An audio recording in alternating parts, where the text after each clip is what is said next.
Chris Scouser here with Matt Howell. And this week on the first run, well, we get the latest from one half of the Coen brothers duo, Ethan Coen's latest, Honey Don't, starring Margaret Qualley, America's It Girl. Is she America's It Girl at this point? I think that's fair to say, yeah. I think that's accurate. All right, very good. And then that's it. So I'm going to have to figure out, we may have to shorten the theme song because I don't know what to talk about when we don't have a bunch of other movies or, other segments to talk about, right? I'd never even thought about that. That's a great point. I didn't think about that. I will say, Matt, I will share my thoughts. I did go see Batman in the Dolby as well. Because I wanted to experience that, having not seen that in the theater since I was a wee lad of 13 years and 11 months when it came out. So I'll tell you about that. And I've been going through my old Pet Shop Boys because I realized on my Apple Music that I have all these ultimate deluxe editions of the CDs. Mm-hmm. And they're not detailed properly, right? So it doesn't say if something's a B-side or not, which bothers me. Gotcha. So I'm going in and retitling everything. Also, too, when I do it, I'll do it in the, not parentheses, what's the square ones? Oh, brackets? Brackets. Mm-hmm. Dear Lord, Chris. I'll do brackets for the B-side, right? So, because parentheses means it's part of the song title. Sure. But if it's describing, live at the Hollywood Bowl, or if it's whatever, if it's a descriptor and not part of the title, it goes in the brackets. I made that rule a while back. Do you have a preference when you're doing that at all?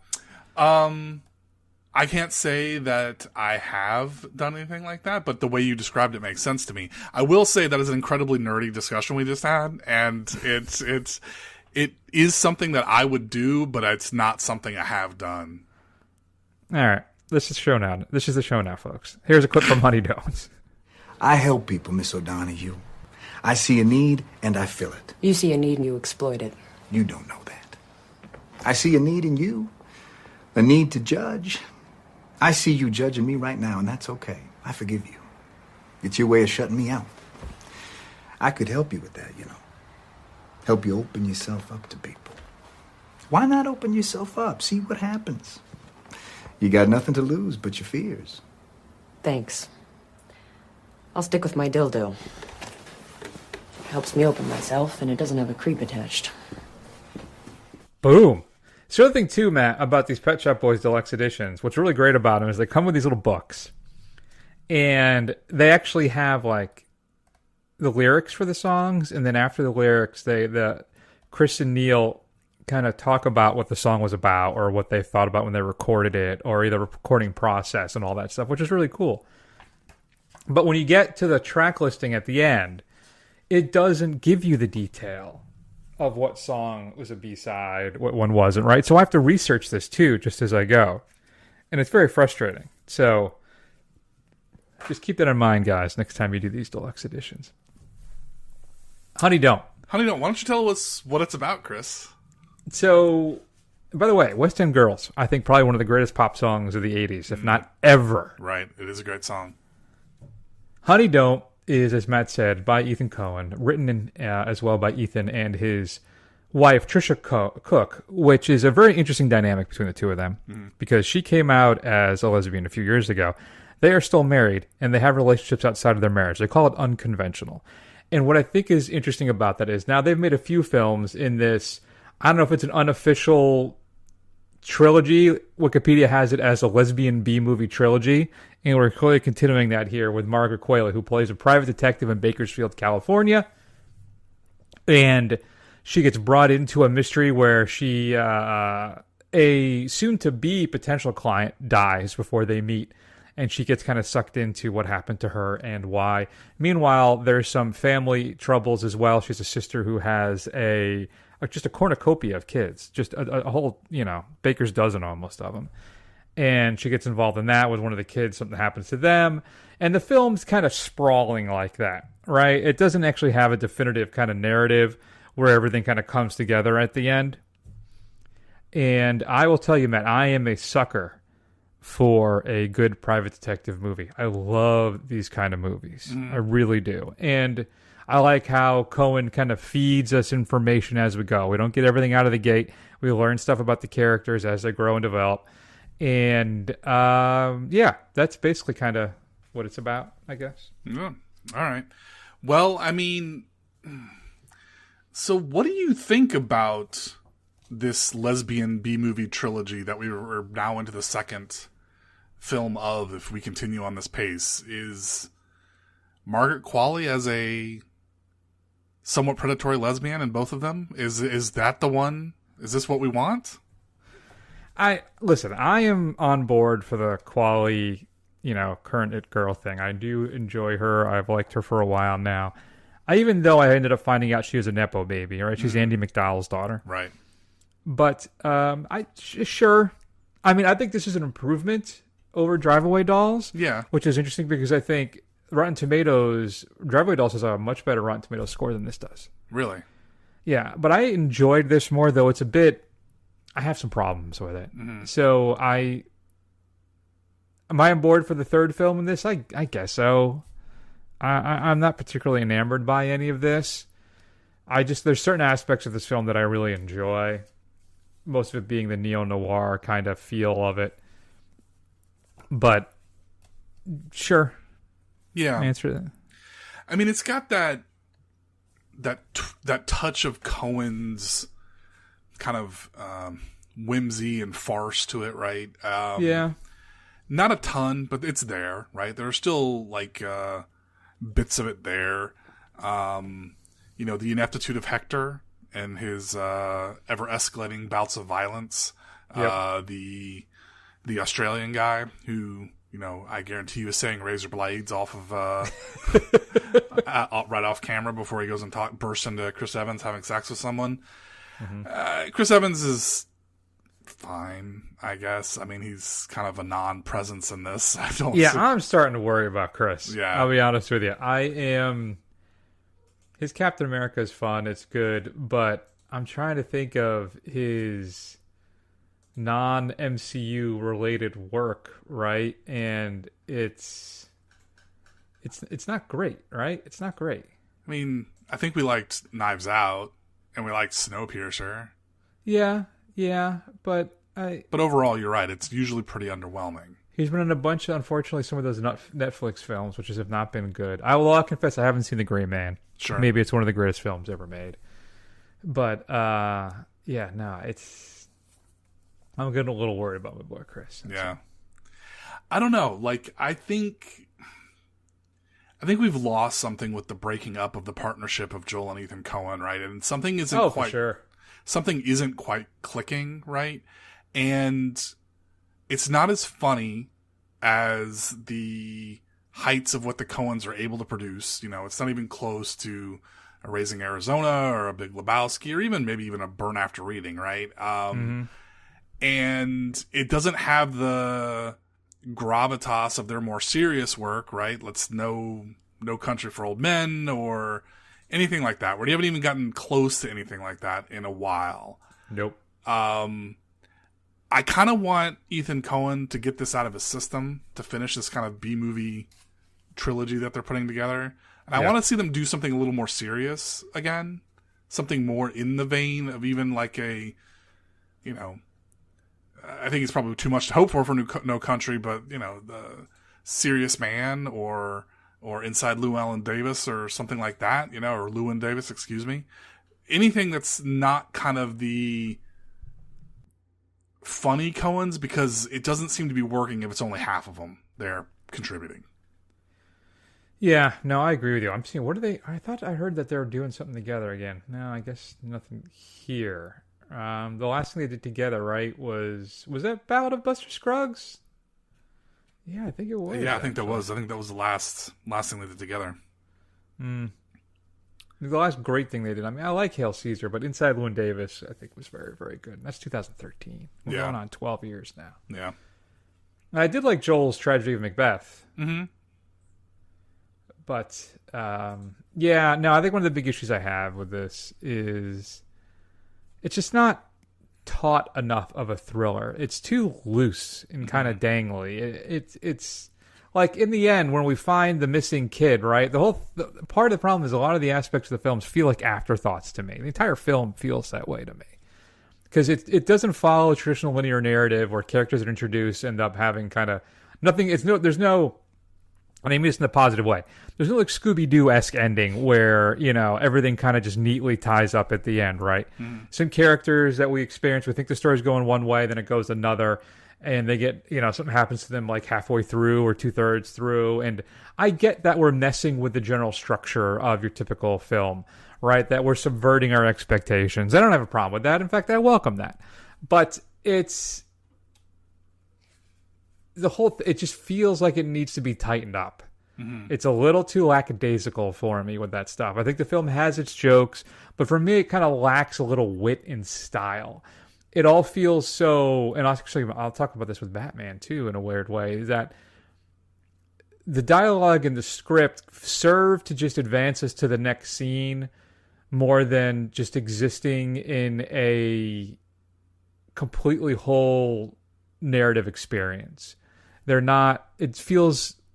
This just doesn't feel as natural and organic, I think, as a lot of the Coen brothers films do. I think that's the problem. Yeah. So I will say I loved how they styled Qualley throughout this thing. Just classic kind of noir look, Katharine Hepburn-y kind of, look and stuff. I think she looks fantastic in this. Right out of the golden age of noir for her styling, which I really appreciated. I liked it too by making the big city be Bakersfield, California. I appreciated that. The opening credits, how they, relay all that stuff, I thought was a fun little thing as well. But I don't know. How'd you feel about the ending of this? Because I feel like it kind of comes out of nowhere. Yeah, I mean, it seems like they basically ran out of ideas, they ran out of runtime, and they just kind of had to rush to get it all come together. And you're right, it doesn't really feel earned necessarily. It's a kind of a twist out of left field, and then it just kind of wraps up. Yeah, so maybe that's right. They didn't have an idea of how to finish it, right? So then they just kind of figured this out. I think one of the favorite things about The Big Sleep, which is considered one of the greatest noir films ever made, if I'm remembering the story correctly, is that when they did a screening of it with Howard Hawks and Raymond Chandler, who wrote the original story, like you never find it doesn't actually ever resolve itself. There's like no real ending kind of like conclusion of who the bad guy is and what happens. And Chandler didn't realize that until like he watched the film, and they got to point it out to him. And it feels kind of that way here too, which again I think maybe is him in a way paying homage to kind of a Big Sleep type thing, where it's he doesn't know where he's going with this. So it was intentional? This kind of probably not. Yeah. Probably not, but I don't know. I just found the whole exercise to be a tad frustrating. Yeah. As an exercise in, expectation subversion that just doesn't really quite work in the end for me.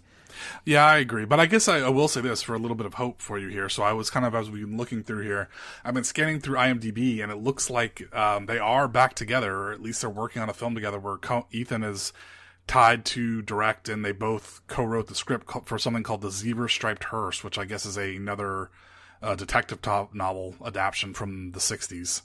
Oh, great. Good. It's not in Wikipedia yet, so I'm glad to see that, though. So that's great. Thank you, Matt, for that. Yeah, no problem. And they're also writing together something called Scarface. I don't know what that's going to be about, but they're writing a script for that. So. I think it's a reboot of the original film, not the Pacino. I'm sure it has nothing to do with the Pacino film at all.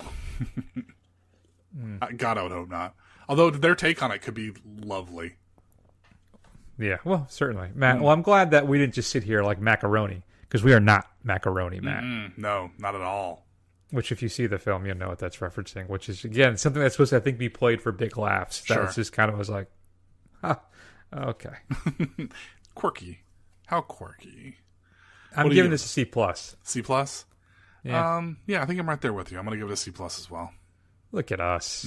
Right in sync. Lockstep. There it is. Oh, where's my... See, it's been so long since I don't do enough clips that I don't have it.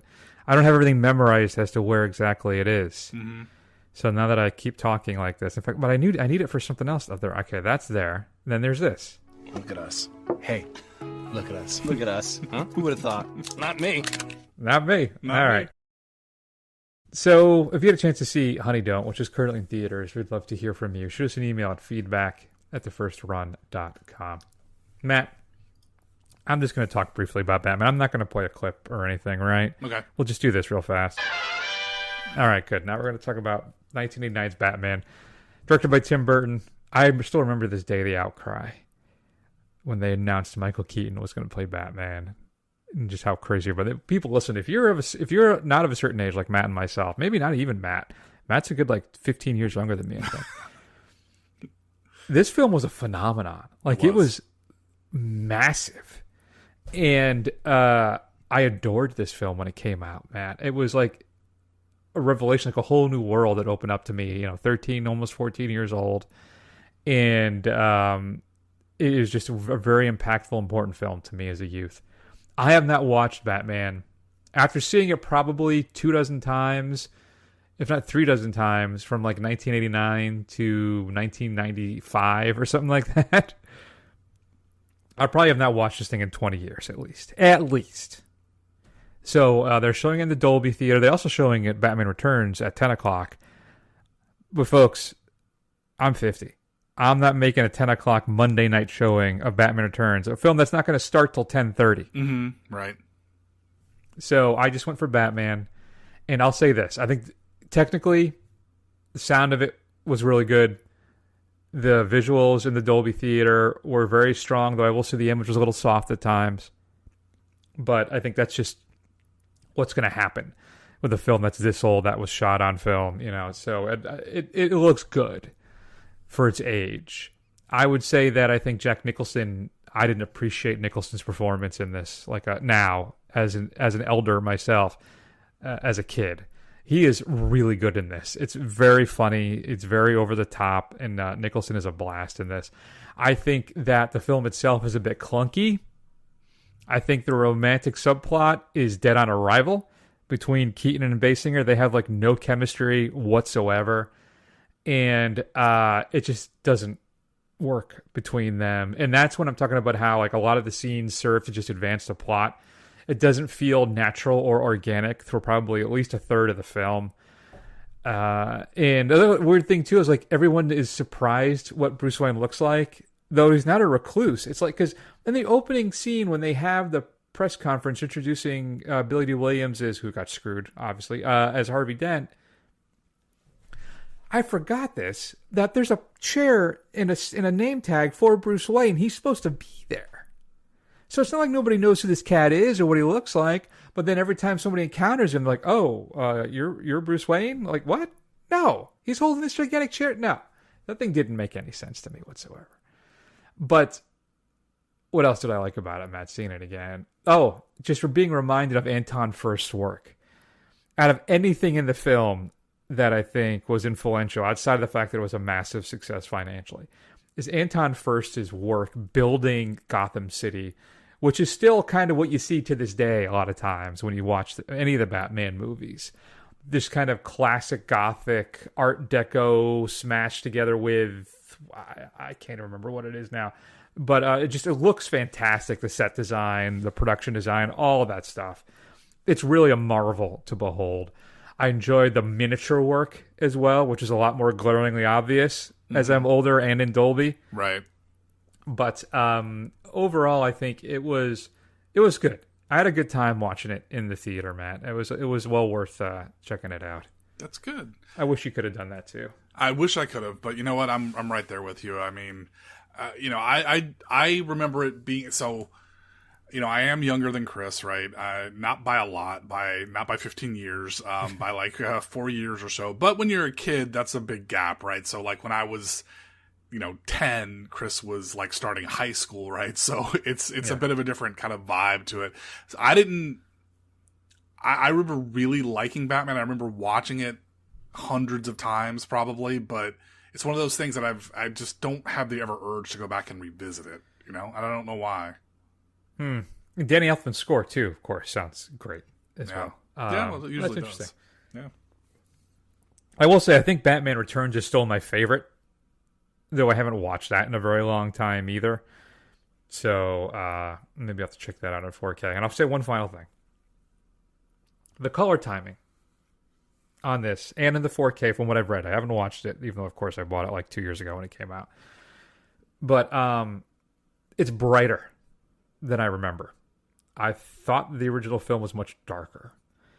And in fact, about 9 months ago, I was able to find, we'll say, some guy as a personal hobby. There's a lot of websites that host these kind of things, like edit cuts and stuff. If they don't sell them, people kind of like, oh, they look the other way.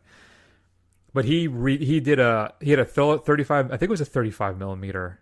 He's a projectionist, and he has all these old reels. He has all these old films that he kept, and he did a scan, like a 2 or 4K scan. I think it was a 4K. It was a 2K scan of Batman, and it looks much better. It's a little scratchier. It's an old print that he has, but it is the color timing of it is fantastic. It's much darker. Like the big scene when they're in the Batcave with Vicky Vale, and he's going over exactly how the Smilex products work and how they poison people. That scene is a little bluer and brighter when you watch it now. In his file that I have, it's dark and it's black, and like you can barely see when the light hits Michael Keaton's eyes. That's like the only light you see in his face and stuff. It's a much more interesting and intimidating, and it's just a better image. All right, folks. I guess that'll be that, Matt. What's up next week for the big show? Well, we're watching The Toxic Avenger, the remake with Elijah Wood. And I'm going to go see Caught Stealing because I love that book. I hope Chris joins me, but if he's not, then I'll talk about that.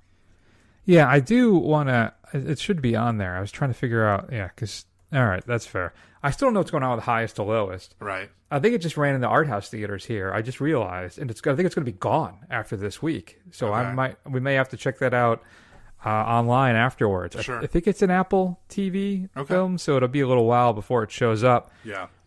But I can't pass up the opportunity to see the new Toxic Avenger. This film is supposed to be really fun and entertaining, and has been in the can for, 2 years now? Really? That long, huh? And I think it's just getting now this limited run, so this is basically our chance to see it. Okay. So... Awesome. That sounds good. In the meantime, check us out on Facebook, Instagram, and Blue Sky. You'll find me there on Blue Sky, at least, as well as the show. Head on over to Apple Podcasts. Give us a review to help other people find the show, too, because that's what we want, right? Pass on the love. And I guess that will be that.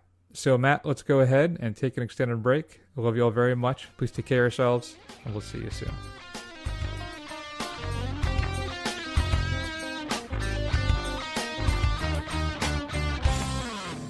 This town needs an enema.